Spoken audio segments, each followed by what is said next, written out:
এই গল্পের শুরুতেই আমরা সাইবেরিয়ার একটি জেলখানাকে দেখতে পাই, যেখানে অনেক জার্মান সৈনিকদের বন্দী করে রাখা হয়েছিল। আসলে দ্বিতীয় বিশ্বযুদ্ধে শেষ হওয়ার পরে বহু জার্মান সৈনিকদের বন্দী করে আর তাদেরকে দিয়ে কয়লার খনিতে কাজ করাতে শুরু করে।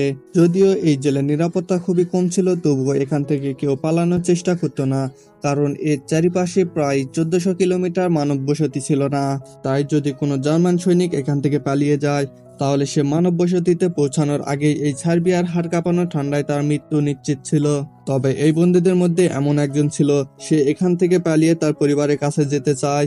এই বন্দীর নাম ছিল ক্লেম ফারেল। ক্লেমকে এই জেলখানার 25 বছরের কারাদণ্ড দেওয়া হয়েছিল, কিন্তু ক্লেম এই জেলখানা থেকে মুক্তি পেতে চায়, কারণ একজন বন্দী হিসাবে তার জীবন কাটাতে রাজি ছিল না।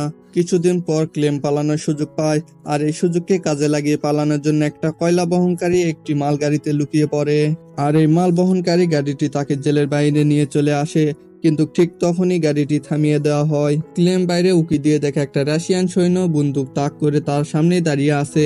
ক্লেমকে জেল থেকে পালানোর অপরাধে তাকে একটা খোলা আকাশের নিচে একটা সেলের মধ্যে বন্দী করে রাখা হয়, আর পুরো 2 দিন পর তাকে সেল থেকে বাইর করে বলা হয়, তোমার সঙ্গীরা তোমার জন্য অপেক্ষা করছে। যখন ক্লেম তার সঙ্গীদের সাথে দেখা করতে যায়, তখন দেখে তারা সবাই লাঠি ডান্ডা হাতে নিয়ে অপেক্ষা করছে, কারণ ক্লেম জেল থেকে পালানোর চেষ্টা করার জন্য তাদের সবাইকে 2 দিন খাবার দেওয়া হয়নি। এরপর সবাই মিলে ক্লেমকে প্রচন্ড মার মারে এবং আধমরা অবস্থায় তাকে জেলের হাসপাতালে ভর্তি করানো হয়। এই জেলের ডাক্তার, সেও একজন জার্মান সৈনিক ছিল। ডাক্তার তাকে বোঝানোর চেষ্টা করে এই জেল থেকে পালানো অসম্ভব, আর তুমি যদি পালাতেও পারো তাহলে বাইরের হাত কাঁপানো ঠান্ডায় তুমি মারা যাবে। তবে সত্যিটা হলো, তোমরা এই জেল থেকে পালাতে না পারলেও তোমাদের মৃত্যু নিশ্চিত, কারণ তোমরা যে সীসার খনিতে কাজ করো সেখানে সীসার পরিমাণ অনেক বেশি, আর বাতাসের সাহায্যে এটা তোমাদের শরীরের মধ্যে ঢুকে যায় আর ক্যান্সারের মতো ভয়ঙ্কর রোগ হতে পারে। তাই তোমার উচিত হচ্ছে আরেকবার পালানোর চেষ্টা করা। এরপর ডাক্তার নিজের সমস্ত গরম পোশাক ও জুতা ক্লেমকে দিয়ে দেয় এবং আরো জানায় যে রাশিয়ান সৈন্যরা তাদের খাবার রেল লাইনের আশেপাশে লুকিয়ে রাখে। এরপর ডাক্তার ক্লেনের সেফটির জন্য একটা বন্দুক দেয়। আসলে ডাক্তার নিজেও এই জেল থেকে পালানোর জন্য এসব জোগাড় করেছিল, কিন্তু কিছুদিন আগে জানতে পারে তার ক্যান্সার ধরা পড়েছে। কিছুদিনের মধ্যে হয়তোবা সে মারা যেতে পারে। এরপর ক্লেমকে একটা বক্স দেয় আর বলে, যদি তুমি বেঁচে থাকো তবে দয়া করে এটা আমার পরিবারের কাছে পৌঁছে দিও, আর তাদের জানিয়ে দিও যে আমি আর পৃথিবীতে বেঁচে নেই। আর সেদিন রাতের অন্ধকারে ক্লেম আবার পালিয়ে যায়, তবে এবার মালগাড়িতে ওঠার বদলে সে হাঁটে যাওয়ার সিদ্ধান্ত নেয়। তারপর ওয়ার্ডেন যখন জানতে পারে যে ক্লেম আবার পালিয়েছে, তখন ডাক্তারকে জিজ্ঞাসাবাদ করতে গেলে দেখে ডাক্তার পৌঁছানোর আগে নিজেকে নিজে শেষ করে ফেলেছে। এরপর ক্লেমকে খোঁজার জন্য ওয়ার্ডেন প্রচুর রাশিয়ান সৈন্যদেরকে পাঠায়, কিন্তু বহুদিন ধরে খোঁজার পর ক্লেমের কোনো হদিশ পায় না।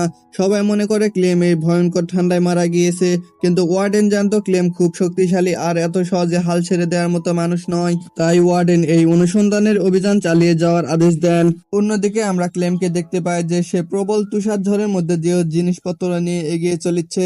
টানা 9 দিন ধরে হাঁটছিল ও তার খাবার সম্পূর্ণ শেষ হয়ে গিয়েছে, তাই প্রচন্ড ক্ষুধা ও ক্লান্তির কারণে তারা সামনে এগোনো সম্ভব হচ্ছিল না। তবুও সে হাল ছাড়েনি এবং যতটা সম্ভব ধীর গতিতে সামনে এগিয়ে যেতে থাকে। অবশেষে কয়েকদিন পর ক্লেমের শরীর আর সইতে পারছিল না এবং সে প্রচন্ড ক্ষুধার কারণে সেখানে অজ্ঞান হয়ে যায়। কয়েক ঘন্টা পর তার জ্ঞান ফিরে আসে এবং অদ্ভুত আওয়াজ শুনতে পায়। সে সামনে দেখতে পায় একটা সিল, সেটাকে সে মারার জন্য দ্রুত তার বন্দুক বাহির করে, আর সিলটাকে মারতে গেলে মিসফায়ার হয় এবং সিল দ্রুত পালাতে থাকে, কিন্তু এবার ক্লেম সেটাকে মারতে সফল হয়। আর এটা দেখে ক্লেম আনন্দে নেচে ওঠে, কারণ বাকিটা পর তাকে খাবারের চিন্তা করতে হবে না। বহুদিন পর সে পেট ভরে খাবার খায়, কিছুক্ষণ বিশ্রাম নেয়, তারপর সে আবার চলতে থাকে। এই দীর্ঘ যাত্রায় ক্লেম পুরোপুরি একা, আর চারিপাশে বরফ ছাড়া আর কিছুই দেখতে পায় না। এই নির্জন পরিবেশে তার মানসিক অবস্থা খারাপ হতে পারত, তাই সে নিজেই নিজের সাথে কথা বলতো এবং তার পরিবারের কথা মনে করে সে নিজেকে অনুপ্রাণিত করত। পাশাপাশি মাঝে মাঝে কম্পাস দিয়ে নিশ্চিত করে নিত যে সে সঠিক পথে এগোচ্ছে কিনা।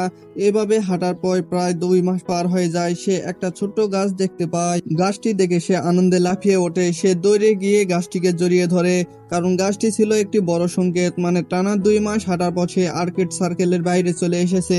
অন্যদিকে ওয়ার্ডেন তখনও ক্লেমের খোঁজ চালিয়ে যাচ্ছিল। সে তার অনুসন্ধানকারীদের আদেশ দেয়, ক্লেমকে এবার 700 কিলোমিটার ব্যাসার্ধের বাইরে খুঁজতে থাকো।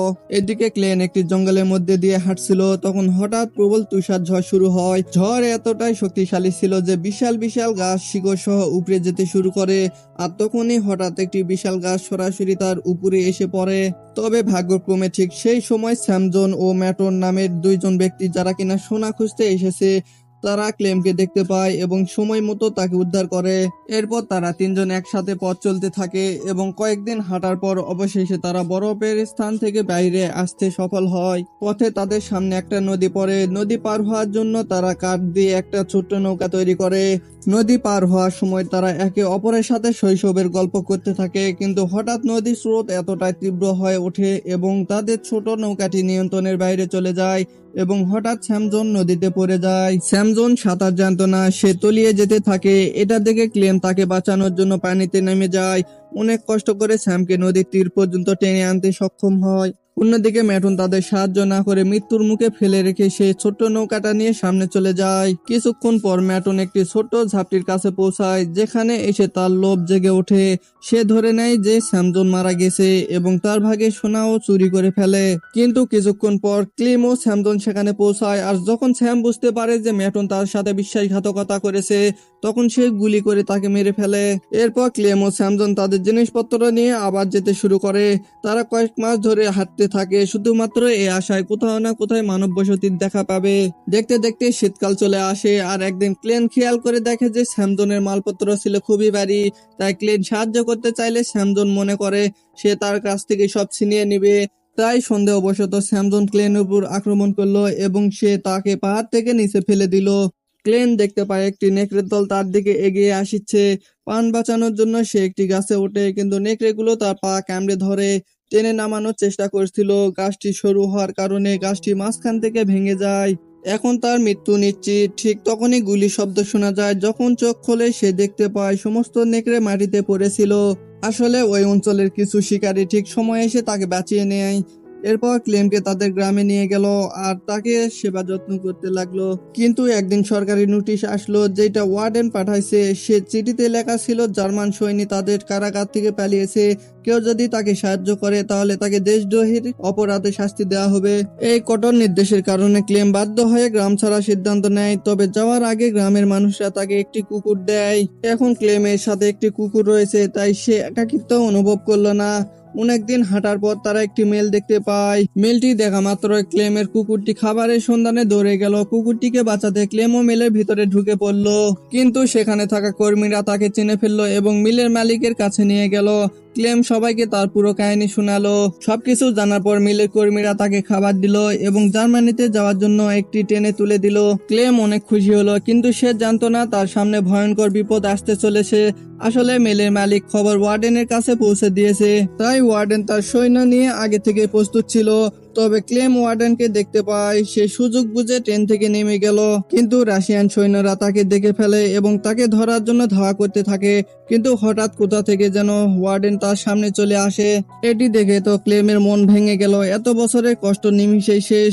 ঠিক তখনই ক্লেমের কুকুর ওয়ার্ডেনের উপর হামলা করে। এই সুযোগে ক্লেম সেখান থেকে পালিয়ে যেতে থাকে।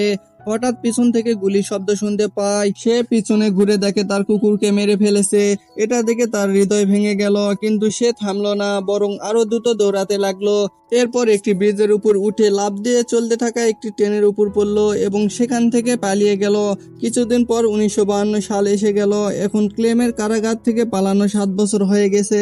সে এখন আছে সেন্ট্রাল এশিয়ার একটি গ্রামের মেলাতে এদিক ওদিক ঘুরছিল। সে সেখানে অনেক খাবার দাবার দেখলো, কিন্তু তার কাছে টাকা না থাকার কারণে সে কিনতে পারছিল না। ঠিক তখনই চোখ পড়ে দুটি মেয়ের দিকে। মেয়ে দুটি প্যানকেক বিক্রি করছিল। ক্লেনের প্যানকেক খেতে মন চাচ্ছিল, কিন্তু টাকা না থাকার কারণে সে খাইতে পারে না। এই ঘটনাগুলো বুঝতে পেরে ওই দুই মেয়ের মধ্যে থেকে এক মেয়ে ক্লেনকে কিছু টুকরো প্যানকেক দেয়, আর সেটা সে খায়। আর সেখানে একটি ইহুদি ব্যক্তিকে দেখতে পায়, যে কিনা পুরো ঘটনা দেখছিল আর ক্লেনকে ফলো করতে করতে গির্জায় গেল। আসলে এই মানুষটিও একসময় যুদ্ধবন্দী ছিল, তাই সে ক্লেমকে সাহায্য করবে বলে তার ঘরে নিয়ে গেল এবং 7 বছর পর ক্লেম সেভ করলো। ও তার আগের রূপে ফিরে আসলো এবং সেই লোকটি ক্লেমকে নতুন পাসপোর্ট বানিয়ে দিল, যেন সে রাশিয়ার বর্ডার পার হয়ে সে তার মাতৃভূমিতে যেতে পারে। সেই লোকটি থেকে বিদায় নিয়ে রাশিয়ার বর্ডারের দিকে যেতে লাগলো। কিছুদিন পর সে রাশিয়ার বর্ডারের কাছে পৌঁছালো, আর বর্ডার গার্ডদের তার পাসপোর্ট দিয়ে সে খুব চিন্তায় পড়ে গেল, কারণ তাকে চিনতে পারে নাকি। কিন্তু তাকে বর্ডার পার হওয়ার অনুমতি দেয়া হলো। এটা দেখে ক্লেম এতটাই খুশি হলো যে চাইলেও নিজের হাসি থামাতে পারছিল না। অবশেষে সে সেই ব্রিজে পৌঁছালো যেটা পার করলে সে জার্মানিতে পৌঁছাবে। কিন্তু কোথা থেকে যেন ওয়ার্ডেন তার সামনে এসে দাঁড়ালো। এখন চাইলেই ওয়ার্ডেন তাকে গ্রেপ্তার করতে পারবে, কারণ সে এখনো রাশিয়ার মাটিতে ছিল। কিন্তু এখানে যেটা ঘটলো সেটা দেখার জন্য সে মোটেও প্রস্তুত ছিল না। ওয়ার্ডেন তার পথ ছেড়ে দিল, কারণ ওয়ার্ডেন ক্লেমের বেঁচে থাকার প্রবল ইচ্ছা শক্তি ও তার সাহসিকতা দেখে ওয়ার্ডেন খুব মুগ্ধ। এখন এক পা দুপা করে সামনে এগিয়ে যায় ক্লেম, আর অবশেষে সে তার দেশে পৌঁছালো। এরপর সে সোজা তার বাড়িতে গেল। সেখানে সে বহু বছর পর তার স্ত্রী ও সন্তানকে দেখলো। কিছুক্ষণ পর তার মেয়ে ও স্ত্রী চার্জে যাওয়ার জন্য বাড়ি থেকে বের হলো। ক্লেমও তাদের পিছু করে চার্জে পৌঁছালো। ঠিক তখনই তার মেয়ে ক্লেমকে চিনতে পারলো। মেয়ে তাকে দৌড়ে গিয়ে জড়িয়ে ধরলো। এত বছর পর ক্লেমকে জীবিত দেখে তার স্ত্রী আনন্দে মেতে উঠলো। আর এই সুন্দর মুহূর্তের মধ্যে দিয়ে আজকের এই মুভিটি এখানেই শেষ হয়। তো কেমন লাগলো আজকের এই মুভি এক্সপ্লেনেশনটি? ভালো লাগলে একটা লাইক করবেন আর সাবস্ক্রাইব করতে ভুলবেন না।